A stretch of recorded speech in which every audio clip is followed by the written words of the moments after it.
Hey guys, it's been about 3 years since I posted my last video on VCV Rack.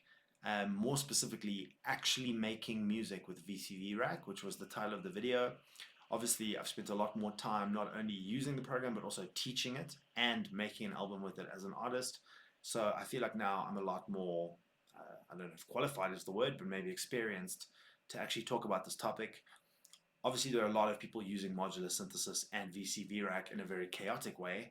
I like to use it or try and use it in a very orderly way in the sense that I'd like it to respond to specific musical instructions. So say, hey, we're in the key of A minor or E major or whatever, and I want the modular to sort of play along as a member of the band or a co-composer or a collaborator by taking my musical instructions, adapting them, possibly improvising or innovating on them in some way and producing a result that's A, pleasant for the listener, but B, also surprising and engaging for me as the composer or as the artist.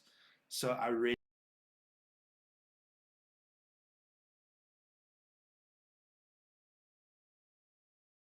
All right, guys, I believe it was about 3.5 years ago, I did a video called Actually Making Music with VCV Rack and Generative Principles.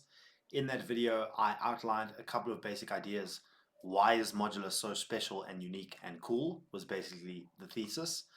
And more specifically, how can we use generative principles in modern music production? Okay.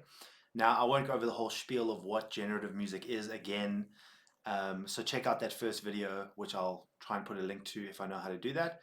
Um, but effectively, to pick up where that left off, generative music is when we create a series of laws or a series of tendencies within a musical system, and then we have the system in some way co-compose with us, almost becoming like a member of the band, so to speak, or a player in our orchestra is another metaphor that you could use.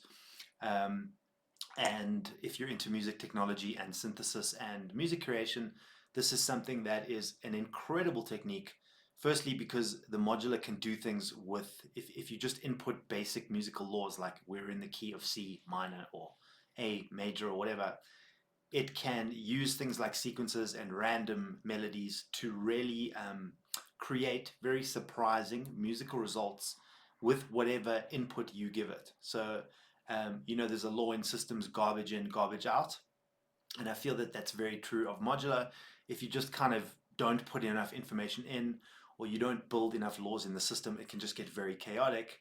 But the more structured that you are in your approach, the closer you're going to get to actually being able to use the modular synth to make music in an everyday setting. So for example, you're making a track that has a chord progression, A minor to F major to E minor, okay? And you want the modular to follow along, generating bass lines or random rhythms or melodies or harmonic sequences, but you want it to do it according to those very specific musical instructions, okay? And this is where creating these systems that are either fully or semi-generative is really incredible as a compositional technique. So in this video, I'll run over this whole system that I've been developing over the last 3 or 4 years. And I've also had the privilege not only of using VCV to make music, but also teaching it for a number of hours a day. So in that, I've become very comfortable with these systems. And so, yeah, without further ado, this is actually making music with VCV Rack and Generative Principles Part 2. So let's jump in. So look, I'm in the rack. I'm going to use standalone. We'll do this video in two parts. The first part's going to do standalone. Why? Because it's so democratic. Everybody can download VCV Rack for free. All you need is a computer, and you don't need anything else in the whole world. All the modules I'm going to use, I believe, are free as well. Maybe one or two that aren't, but I think everything I'm using is free. So guys, at the start of my VCV Rack, I always have the same. I've actually saved the setup as a template, okay? It's got the Mix 8 from Bog Audio connected to and running directly next door to the Mix 8 extender, okay? So, and I'm sorry, I'm just going to switch this to headphones. Okay. So I've got the Mix 8 running next to the Mix 8 extender, okay? And what this does is just takes the 8-channel mixer and it adds on the ability to have a little bit of EQ and also some sends. And to that effect, I've got connect it, and I'll actually do the setup for you so you can see how you would connect it. So here's the plateau, which is the reverb I used in the last video.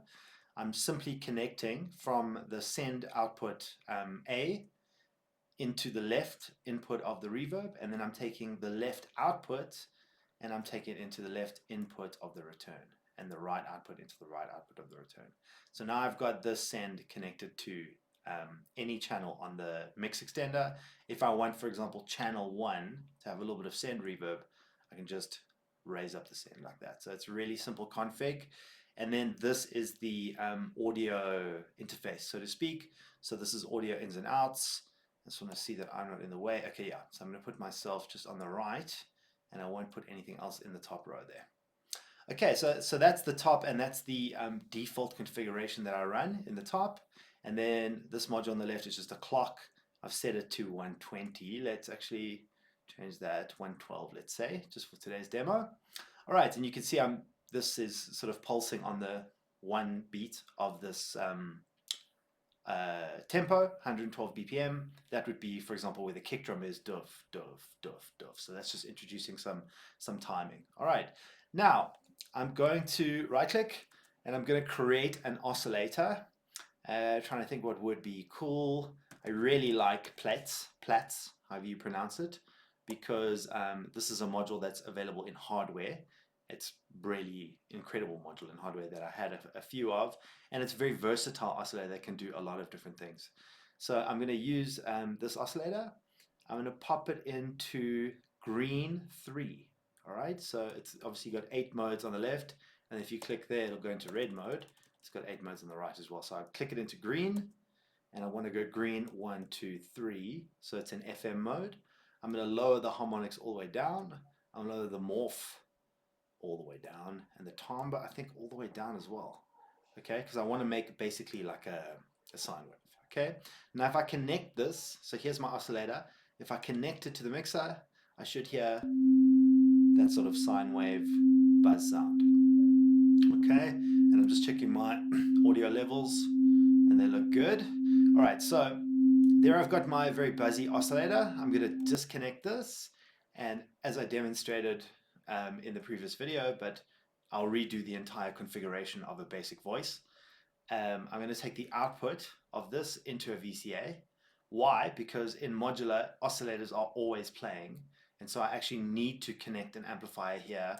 So I've got some volume control, and therefore I can just take this down and up, using the amplifier. Okay, so obviously it would have that. I'll just take it down a bit so you can hear what I'm saying. All right, now I just want to show you how we can affect the volume of these amplifiers. So for example, if we had a control signal like an LFO or anything that generates a voltage, because in modular everything is voltage. All right, so let's say we've got this control signal, which is an LFO, and to show you, I will also bring up a scope, and that's obviously just showing me the shape of any electrical voltage. So I'm going to take this in, and there we can see, if I take the time down, I can see the shape of this LFO, right? I can actually see, so there's the shape of the LFO, and there's the actual voltage curve that the LFO is generating. All right, if I take that down nice and slow, so I've got a nice slow control curve, and then I duplicate by holding control, and I take this into the amplifier. Now, watch that. As the voltage rises, the amplifier rises, then it descends all the way down. Okay, so if I scale this time on the scope, okay, you can see that the LFO is moving, allowing the amplifier to move within whatever range I have set within the amp. So if I open that amp all the way, when the LFO opens, now the amp goes all the way up to the top, stays there for the duration of the curve, and comes back down. Okay, so that's a basic principle about modular is you've got a signal coming through an amplifier, and now we're introducing a control curve to say, okay, open or close or introduce that signal in some way and make that signal more and less intense. And that concept is going to come back hundreds of times because, as you'll see, everything is a voltage. So melodies, harmonies, curves that represent automations, they all run off these simple voltages, and they can all be scaled using these amplifiers, which is something I looked at previously in the last video, but I'm going to elaborate on that idea in this video enormously. Okay, so there we go. That's just the basic idea of we've got an oscillator coming through an amplifier, and now I'm introducing something like a control voltage, okay? And we are taking the voltage of the amplifier and opening it and closing it using the control voltage. So again, plugging in the control voltage, okay, and then plugging the amplifier into the mixer. Okay, now guys, while we're getting to know basic voltage, just the basics of voltage, I want to show you. So this could be really cool. Let's say I've got this LFO running really fast.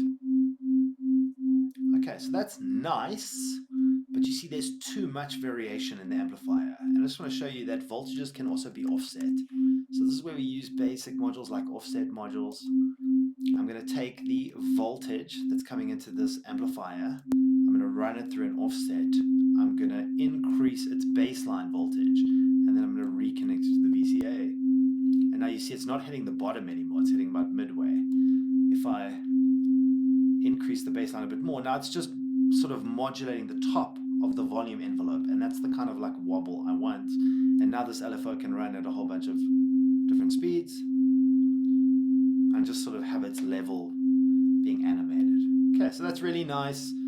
Again, talking about generative principles, we could, for example, create another LFO, okay, and we can have this LFO control the frequency of this LFO.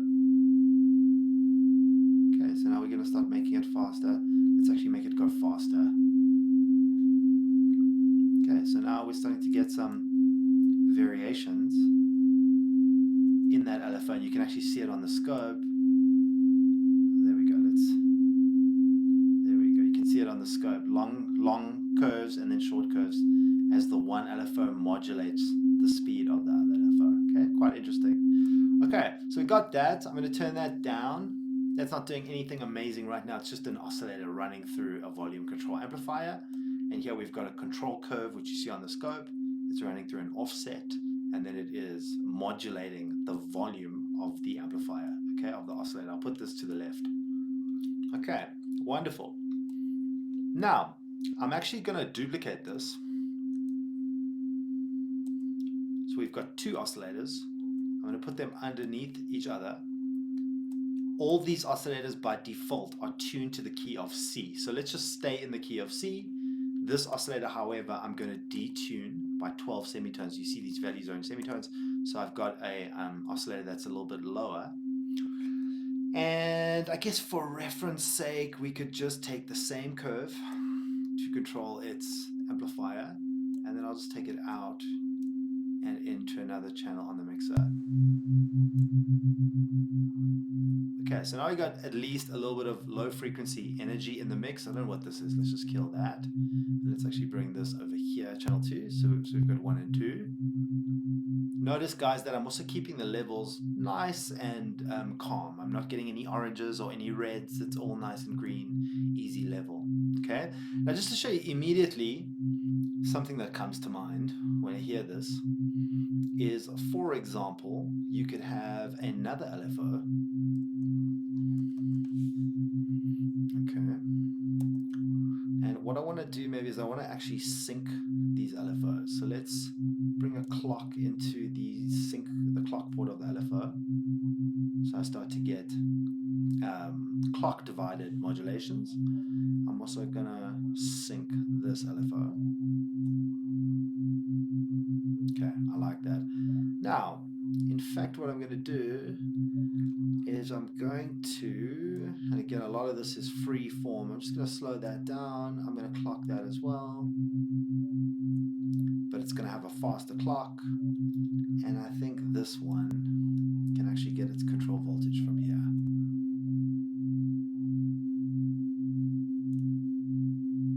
There we go. All right, now again, you see it needs that offset. Okay, so we're going to put the offset module in, and we're going to take this out, put it into the input here, and that bass voltage. Okay. There we go. And now I'm going to slow that down.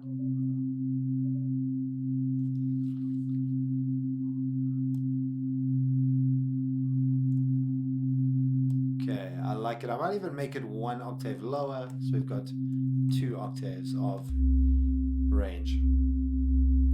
Okay, so that for me is starting to sound quite interesting. Okay, now guys, I want to introduce you early on, before we get to the melodic stage, just to a sample and hold module.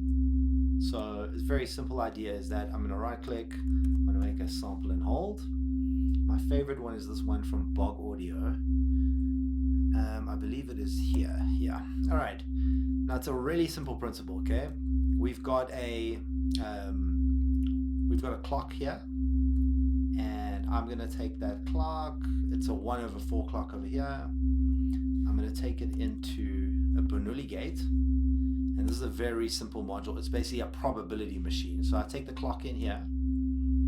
Okay, and it's clicking, clicking, clicking, clicking. You can see the click. But based on the probability here, it's either coming out of here or it's coming out of here. So you've got an input here, but it's either coming in here, out of here, or it's coming out of here. If I switch the probability all the way here, it's only going to come out of this output. If I switch the probability all the way over here, it's only going to come over this output. Okay, so what I want to do is I want to have a fairly low probability of it coming out of output B, and every time it comes out of output B, I'm going to take a gate into the sample and hold. Okay, have it a bit more often. Okay, now when it gets a gate, this sample and hold is going to generate a random voltage. Okay, and I'm going to right click, I'm going to set the range to about 1 octave, and I can actually look at this voltage on the scope. So I'm going to take it into input 2, and I want you to see it's a flat line until the sample and hold gets a gate, and then it has a little voltage there.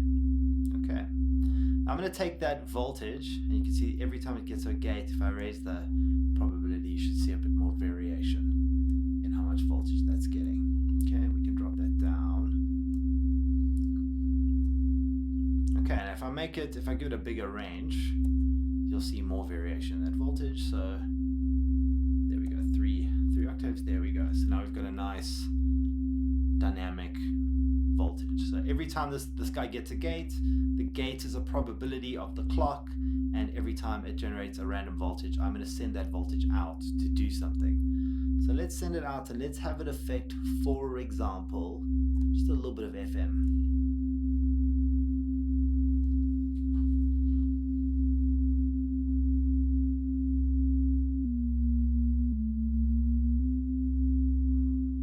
Okay, now I need to be very, very, very subtle.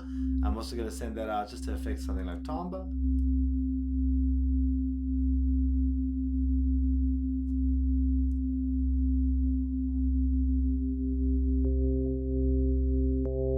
There we go.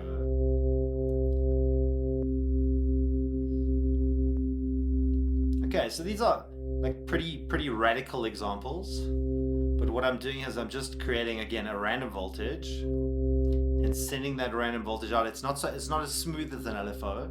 I'm sending that random voltage out, and every time it gets a new voltage, just sending a new control voltage to something like timbre or harmonics, and we can do that affecting multiple things. So let's affect the timbre on both voices, one positively, the other negatively.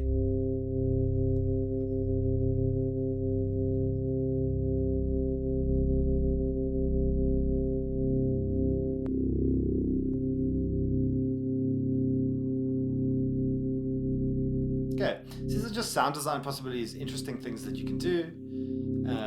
Don't require too much work. Okay, and that's kind of the setup for these two voices. Very, very basic setup. And now we're going to start getting juicy, guys. We're going to start getting to the point, okay? I'm going to start introducing some form of melodic movement here, all right? I'm just trying to decide, do we need another voice to do it? So yes, Yes, we probably do. Okay, so I'm going to now, one last time, I'm going to duplicate this. I'm also just going to turn these modulations down a little. They're a bit intense. Just have a little bit of variation there.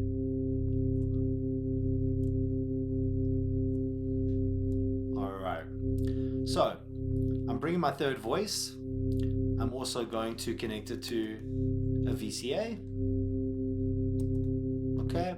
And what I'm going to do over here is I'm going to bring this ADSR. And I'm going to bring a straight up clock 1/16 into the ADSR. I'm going to make the envelope very short. I'm going to bring it in to modulate the VCA. And I'm going to bring this sound into the VCA. And now we should have a pulsed sort of sound. Okay, this can sit at -12 right in the middle. Okay, sounds really nice. It's nice to have that contrast of the legato long waves and the staccato short waves.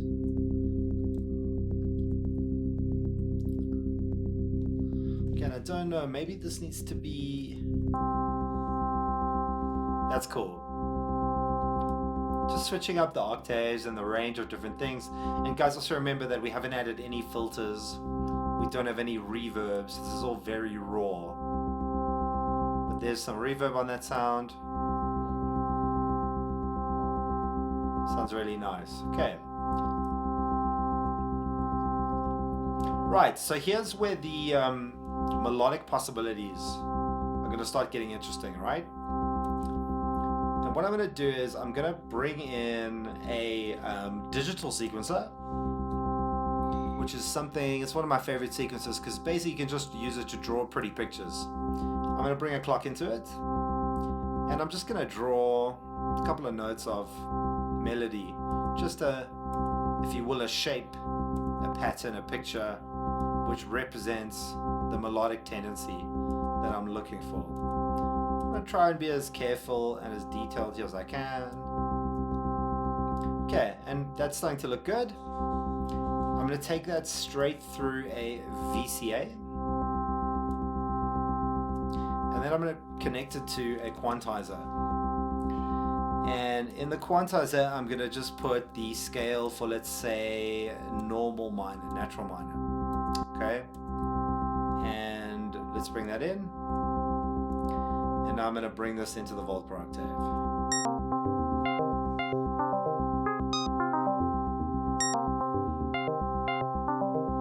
Wow. Okay, now as you can hear, it's pretty wild. It needs a bit of reverb as well.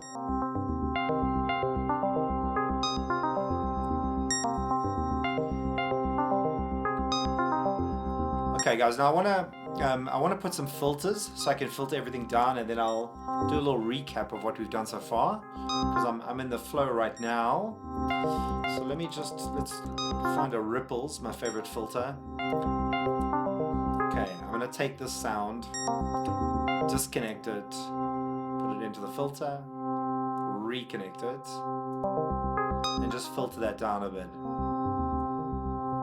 Okay, I'm gonna duplicate this filter, and I'm also going to connect this voice to a filter. So I just got a more sort of implied voice. And we're also going to connect the third voice to the filter as well.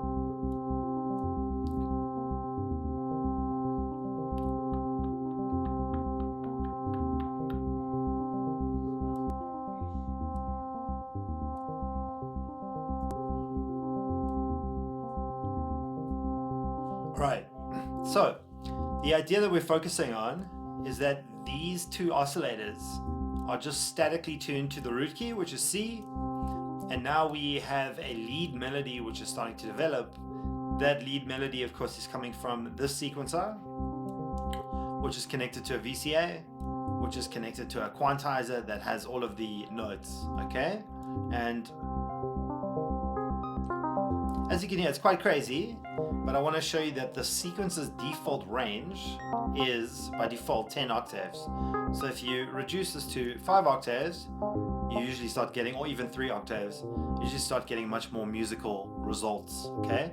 And now, this is where the magic comes in, and this is a reiteration or a repetition of something that we were doing extensively in the previous video, which is that we are using the VCA to scale the melody, right? So you can see the melody has these tendencies. If I do this at the end,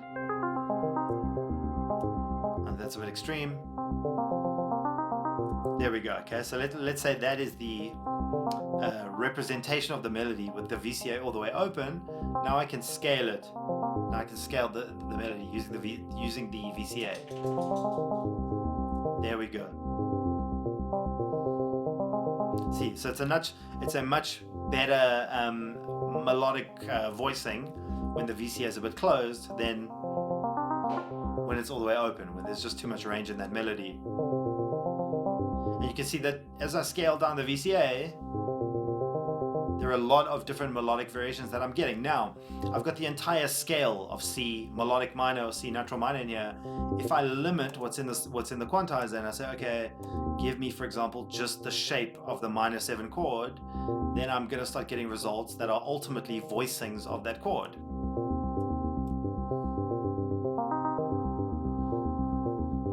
Okay. And maybe this should just be at... There we go.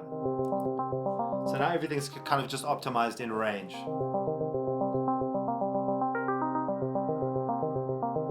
Okay, so again guys, it's still very basic. I'm also going to take this clock and I'm going to duplicate the envelope into a filter envelope so we can get a nice plucky sound on it. That sounds really nice.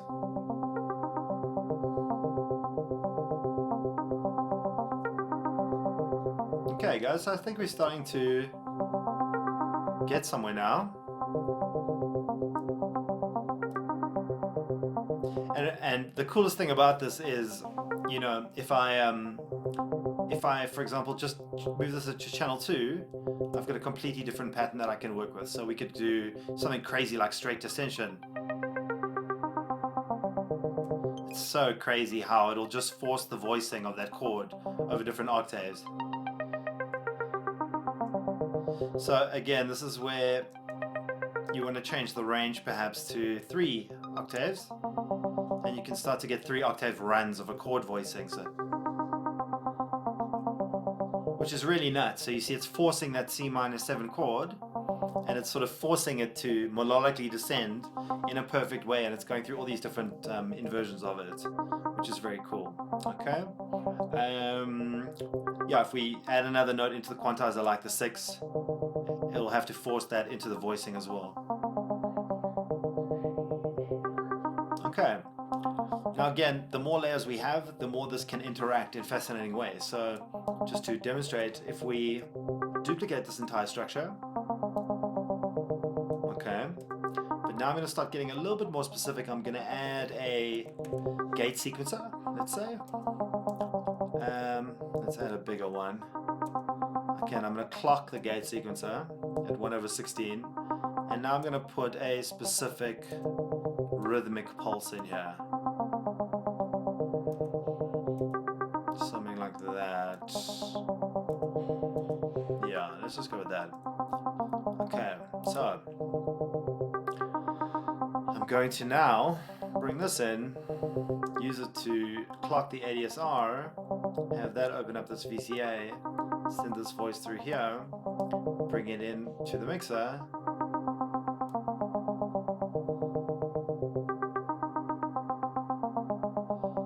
Oh, that should go to the filter, excuse me, and then that should go to the mixer.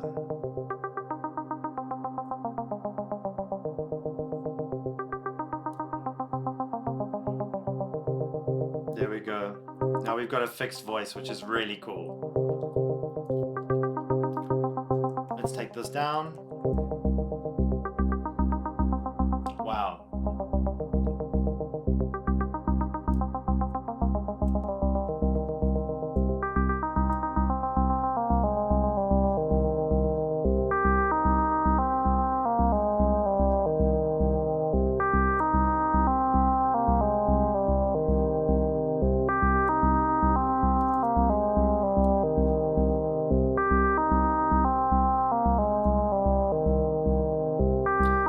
guys, just to go back to the first pattern, because you can go back to the first pattern.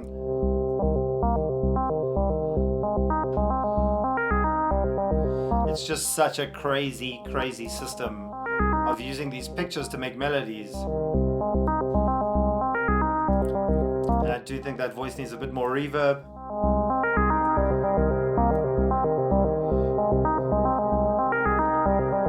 There we go. And just to show you again, the scaling of the VCA.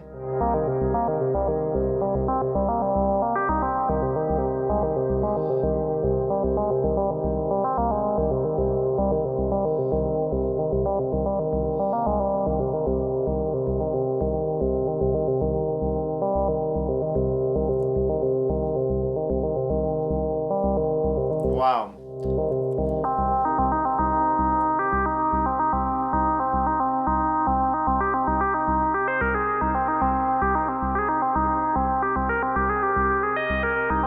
That's using it more in the sort of range of a lead synth. Okay guys, so back to the beginning of the video where I was saying what we're trying to do here is we are trying to create a system of tendencies or laws. For example, we're in the key of C minor. We've set up a whole bunch of voices that are in the key of C minor, but we've got something which is at least semi-random about this. In other words, I've got this little picture here, and it's translating the picture into certain notes in the key of C, but I don't exactly know which note. That for me is fully semi-generative, because we've got a series of tendencies and laws, but we're not really telling the system exactly what note to play at what time. Okay, so this is sort of the first level of semi-generativeness in music. Okay, and again, this is a reiteration of everything I did in the first video, so if you haven't seen it, please go check it out. Another level that we could add some craziness to this is I could just take an LFO, right, a control voltage, and I could also put that through a VCA to scale it, just so it's a very small voltage, right? I have a tiny little LFO running really slowly. Let's open this VCA up so it's got tons of room, and let's bring the LFO in to open and close it. Now watch as that LFO rises, it's going to increase the voicing of the melody. Okay, and if I make it a bit faster, it'll have it a bit faster. Alright, so it's got no voltage. Now it starts rising and falling. Oh, that's beautiful, man.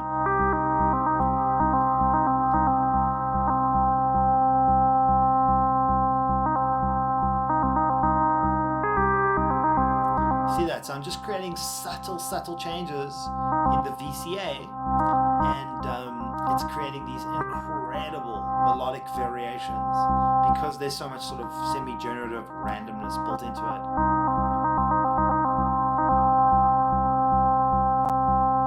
Alright guys, so we've set up 3 voices that are just tuned to the root key in the key of C, and we've got them filtering or gating or modulating at different like random times. And then the sort of punchline of this whole patch was we had this voice over here, which is the main melody, okay? And let's just go ahead and mute everything here. So just to be implicitly clear on what is going on here, this I believe is the main voice.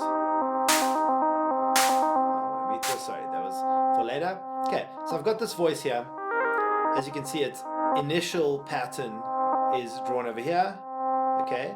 But, so for example, if I unplug this, we'll just get that pattern over and over and over. Okay, which is, again, gorgeous, really fantastic melody.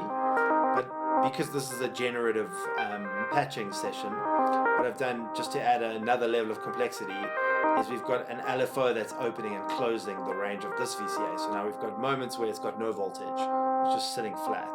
And then it sort of rises according to the LFO, and it comes down.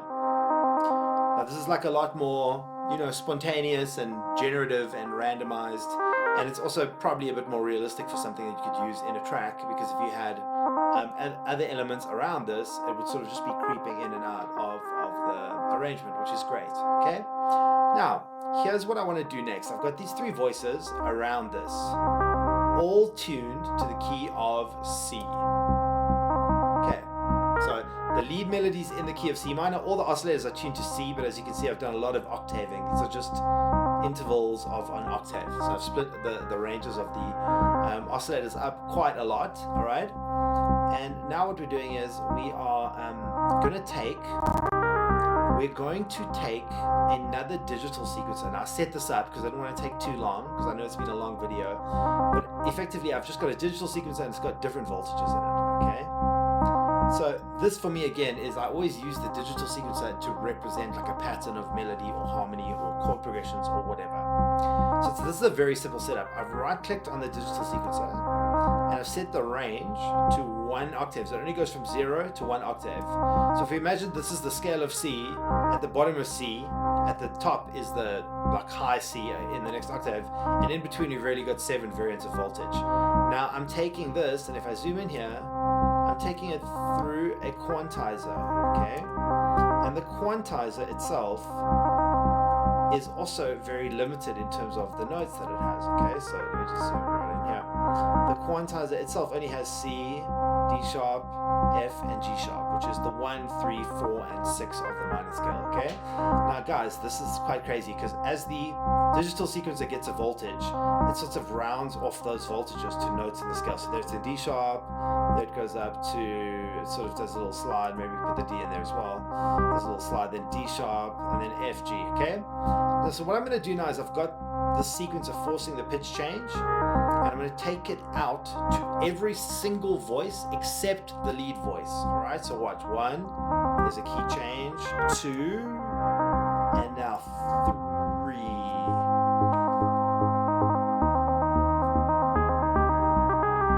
All right, now you may want to obviously draw your own pattern in here, but as you can see, I'm forcing chord changes in the bass voices. That's 3 of the bass voices, and I'm leaving this lead melody static, which for me sounds incredible. Okay, if we sort of tighten that release so it's not so hectic.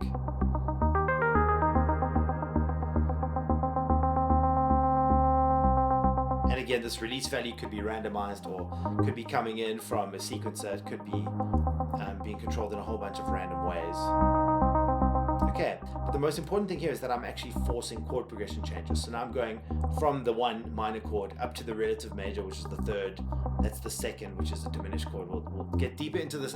If you guys want to see more of this, I've got so many ways and systems I can show you guys for combining real music theory composition skills. So like moving from this chord to this chord to this chord and putting that into the VCV and the modular and having it again improvise, innovate, co-compose with you. This is a very basic setup. All we're doing here is we're running a fixed melody in the key of C minor, and then we're changing the key of some other voices that are just tuned to the root key, and we're shifting that into another note in the scale to create what's called reharmonization of the lead melody. And it does sound very cool. I mean, don't get me wrong, this is a great technique, but I can show you 20 more layers to this, particularly when you start using VCV inside a DAW like Ableton, and then you can actually send it note change, key change, chord change messages or tendencies or suggestions from the DAW, okay? And that's where we're gonna, if you guys like this video, we'll do that in the next one, right? But as you hear, I've got quite a dynamic, definitely semi-generative, because the system has got some tendencies, but it's still surprising me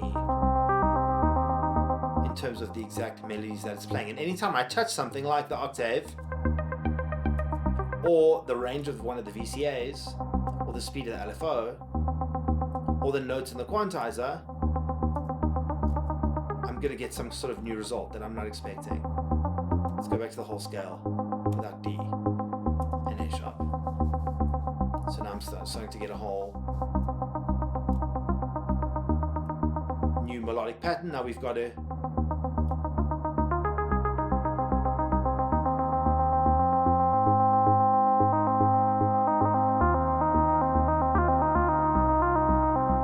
very interesting. I like it with the 7. Kill the 4. Let's actually do the pentatonic scale in here. So let's not do the, let's do pentatonic, yeah. That's nice. I really like it. 1, 2, 3, 4, 5, yeah, 5 notes of the pentatonic scale. Alright, and then you can just control the speed of the LFO. So that's like a eternal riff in C pentatonic minor, and it's just changing to different keys underneath it. It's actually gorgeous, man. We could even double that up by giving this the pentatonic as well.